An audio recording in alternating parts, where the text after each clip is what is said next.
ఈరోజు పాత్రికేయుల సమావేశానికి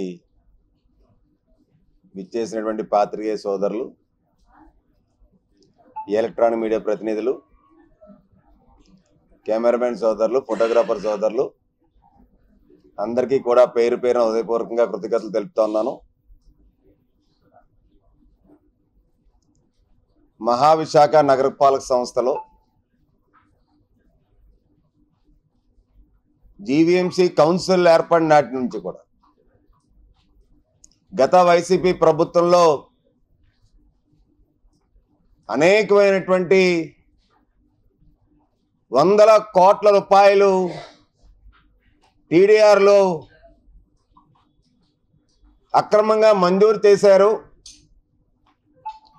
వైసీపీ నేతలు టీడీఆర్ బాండ్లని దోచేసుకున్నారు. వాటి మీద సమగ్రమైనటువంటి విచారణ జరిపించాలని చెప్పి కౌన్సిల్ సమావేశాల్లో కూడా కూటమి పార్టీలన్నీ గత వైసీపీ ప్రభుత్వంలో పాలక మండలి సమావేశంలో ఎప్పటికప్పుడు ప్రశ్నించి నిలదీసి వాటి వివరాలు అడుగుతున్నప్పటికీ కూడా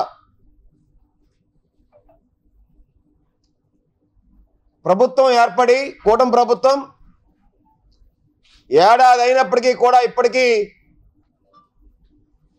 జీవీఎంసీ కార్పొరేటర్లు అడుగుతున్నటువంటి టీడీఆర్ సమాచారాన్ని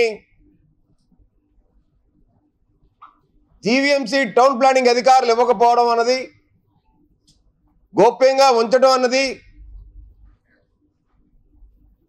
వీటిలన్నిటికీ ఇంత గోప్యత ఎందుకు మెయింటైన్ చేయాల్సి వస్తుందని చెప్పి వివరాల్లోకి వెళ్ళి చెక్ చేస్తే టీడీఆర్లే కాదు, పార్కు స్థలాలు, జీవీఎంసీ ఖాళీ స్థలాలు, స్థల మార్పిడి కానీ, పార్కు స్థలాలు ప్రైవేట్ స్థలాల కింద మార్చడం కానీ, ఇవన్నీ భాగోతాలు ఒక్కొక్కటిగా బయటకు వస్తూ ఉన్నాయి. మీ అందరికీ కూడా బటర్ఫ్లై పార్క్, ఇది బటర్ఫ్లై పార్క్లో వైసీపీ నేత మాజీ మంత్రితో ఉన్నటువంటి అనుచరుడు ఈ బటర్ఫ్లై పార్క్ కోసం గత వైసీపీ పాలక మండలి సమావేశంలో ఈయన మంత్రి గారు పక్కన ఉన్నటువంటి వ్యక్తి ఈయన దరఖాస్తు చేసుకుంటే అప్పుడు వైసీపీ పాలక మండలి సభ్యులు కౌన్సిల్లో లక్షల రూపాయలు దిగమింగి సీతాకాక చిలుక పార్క్ ఎంఎస్ఆర్ లేఅవుట్ ఉన్నటువంటి 484 గజాల స్థలాన్ని భూ మార్పిడి కింద ఇచ్చేశారు. పార్కు స్థలాన్ని ప్రైవేట్ వ్యక్తులకి వైసీపీ నేతలు దారాదత్తం చేయడం సరికాదని చెప్పి హైకోర్టును ఆశ్రయించడం జరిగింది. హైకోర్టును ఆశ్రయించిన తర్వాత హైకోర్టు డైరెక్షన్ కూడా ఇచ్చారు. ఆ డైరెక్షన్ మీద సాక్షాత్తు 10/9/2024 అనిల్ కుమార్ సింఘాల్ గారు, అప్పుడు స్పెషల్ చీఫ్ సెక్రటరీ ఎంఐఎన్డియుడి, ఇటువంటి పార్క్ స్థలాలు కానీ, జీవీఎంసీ ఖాళీ స్థలాలు కానీ, స్థల మార్పిడికి ఇటువంటి ప్రతిపాదనలు మీరు పంపించకండి అని చెప్పి ఆ వైసీపీ నాయకుడు పెట్టుకున్న ప్రతిపాదన, కౌన్సిల్ పంపించినటువంటి ప్రతిపాదన ఆమోదించి పంపించినటువంటి వైసీపీ కౌన్సిల్ పంపించినటువంటి ప్రతిపాదనని రద్దు చేస్తే ఈ వైసీపీ నాయకుడు కూటమి ప్రభుత్వం వచ్చిన తర్వాత సాక్షాత్తు మున్సిపల్ శాఖ మంత్రి గారిని ఆశ్రయించి ఆగా మేఘాల మీద కనీసం కౌన్సిల్ కూడా తెలియకుండానే ఎంఐఎన్డియుడినిచ్చి ఆదేశాలు తెచ్చేస్తున్నారు స్థల మార్పిడికి. స్థల మార్పిడి ప్రక్రియ జరిగిపోతుందని చెప్పి రాష్ట్ర అత్యున్నత న్యాయస్థానాన్ని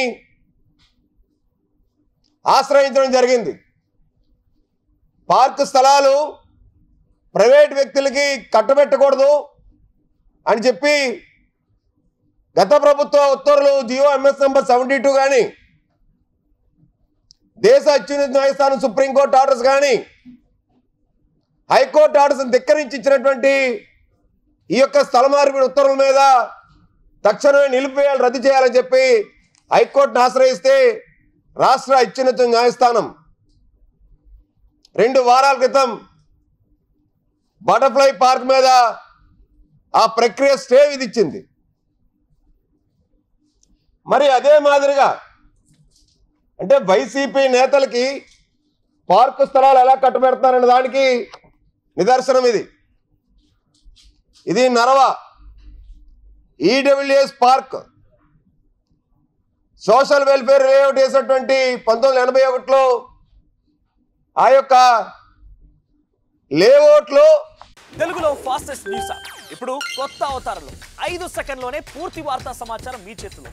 సోషల్ మీడియా ట్రెండ్స్ మీ కళ్ళ ముందుకే live TV and voice search ఆప్షన్స్తో ఇప్పుడే డౌన్లోడ్ చేయండి. యాప్ లింక్ డిస్క్రిప్షన్లో ఉంది.